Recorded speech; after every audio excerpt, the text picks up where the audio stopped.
Radio Rahim with Dean Whyte, brother of Dylan Whyte, and I really don't know what else to characterize your role as, although every time I see Dylan, I see you. You're clearly centrally involved in the camp, so why don't you explain to me, what do you do and what's your role? No, do you know what? I show a lot of support to my bro, and with the team, like in picking fights, we discuss who the opponents are. I watch them, we talk about them, and this one in particular, there was a few guys. And I was quite adamant. I was saying, well, I think this guy's probably the best one for us. And then he was like, you know what? I think you're right in this instant. Because, in this division, you've got a lot of giants in Deontay Wilder, Tyson Fury, Anthony Joshua. So he needed to fight someone who is big, tall, of structure, who can use his jab. And then it's down to him now to figure out the puzzles and get them out of there. Obviously, Wack's a little bit old, but he's still going to bring a dimension. He was a decent fighter some years back, but he's got a good jab because I've studied him recently. Even though he came up short in his last few fights, he still picked some good shots and hit the target a few times. So it'll be interesting. And to be honest, this fight wasn't a fight about Dylan fighting anyone top. It was just about him getting a run out and shaking off some cobwebs. How's it been with your brother mentally, like beyond the matchups and the training physically? How's it been with your brother mentally, knowing that the physical part of it, being a fighter, sometimes can take care of itself, but the mental part is very difficult when he's facing adversity like he did with this whole drug testing and whether he's cleared or not and whether he'll fight again and whether he's mandatory. How close are you to making sure that Dylan stays focused and positive about his career and moving forward? Yeah, no, we talk all the time. We talk nearly every day, a few times a day. It's very rare that we don't talk on the days. There's times on this journey that he's had a dark moment over a period there, but then he got through that. But we spoke about that. He got back in the gym and then he was like, I'm going to fight now, and then he started training. So here we are now. He's got a date and he's on probably one of the biggest cards in history in my generation, certainly. So he's there. He's bigger. He's stronger. He's more focused, and he's definitely very mentally headstrong. But there was a time where he was in a dark place. And he come through that obviously with the support of the team and family and friends and so on, being around him and encouraging him and so on, and obviously we don't live in the same neighborhood as you lot would call it anymore, so I encouraged him to come to where I am, to come and train a bit more, because maybe instead if he didn't want to go to his local gym, so that got him out of his area. And obviously people noticed him, but he came to a boxing gym which was low key, and the trainer was good with me, and he would lock the gym off for Dill. So that was good for him. He could come in there, maybe event and do stuff. And now he's added him to the team. That's how much of a relationship and bond, and he liked what he was doing. So it was good. So now he's in a happy place. He's big, he's strong, and he's just raring to go. He said during this time he thought about multiple occasions just quitting, being like, I'm done with boxing. This is rubbish. It's not worth it.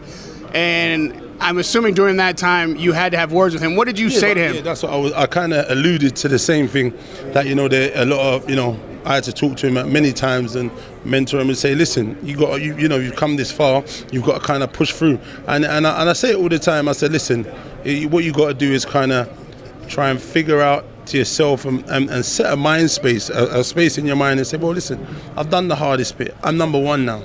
What I need to do is continue pushing and maybe take a step back in terms of, like we're talking about, the harder fights. All he needs to do is get this fight out of the way. We look forward to 2020. All he needs to do then is now have 2 more fights, and then you're upon 2021. That's when his world title, the WBC stated that it's meant to be due. So there's a positive and a negative.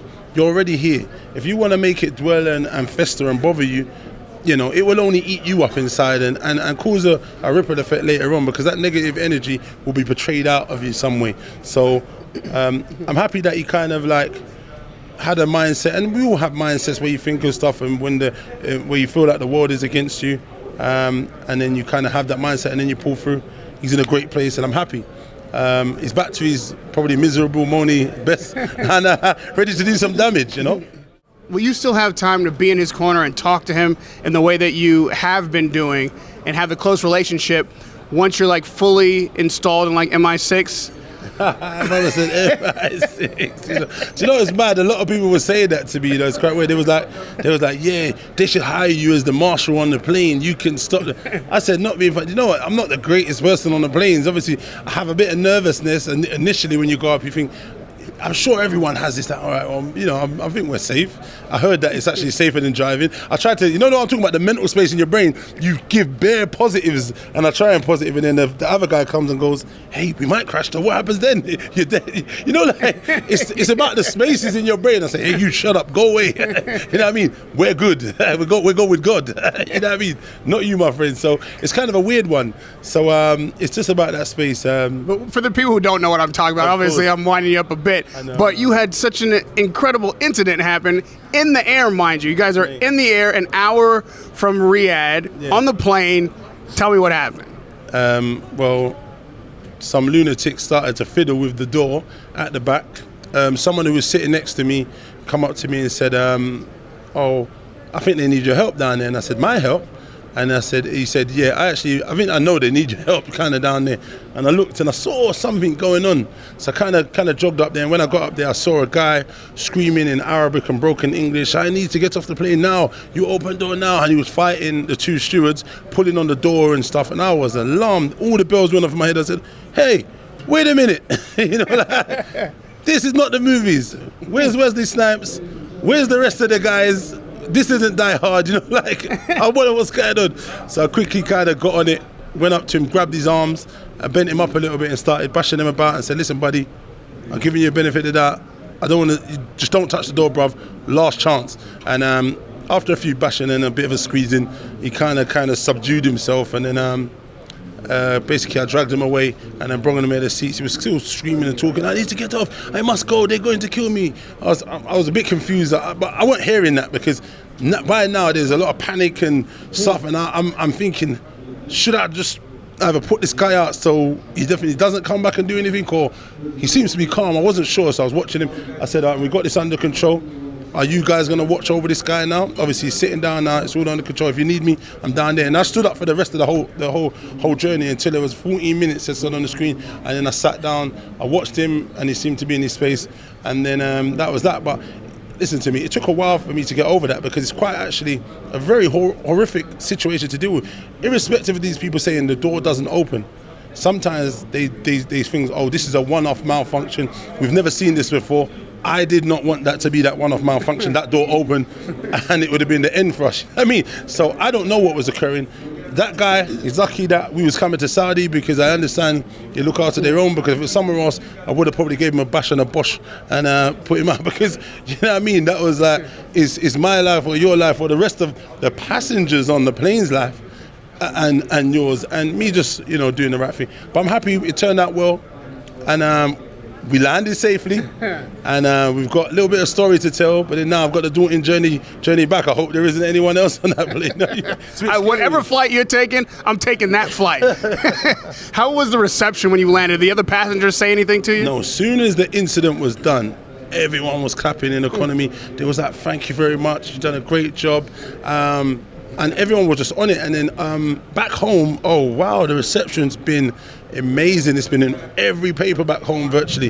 The Sun, the Mirror, the Star, the Guardian, the Metro, the Observer. It's gone big back home. Everyone's sending me articles.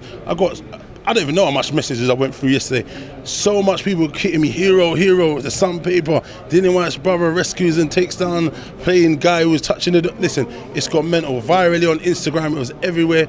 In the UK, it's definitely a very, very big thing. And then, I was just happy to do what I needed to do because I felt like, listen, it was him or us. And I'm with the rest of the plane because I'm not with him. Right. So it's just what I had to do. So, it was the right thing. And the right thing possibly, if he has any mental issues, it probably weren't the right thing for me to smash him because it might not. It's not going to help. It might not help him. Or it could have punched the madness out of him and he'd be insane.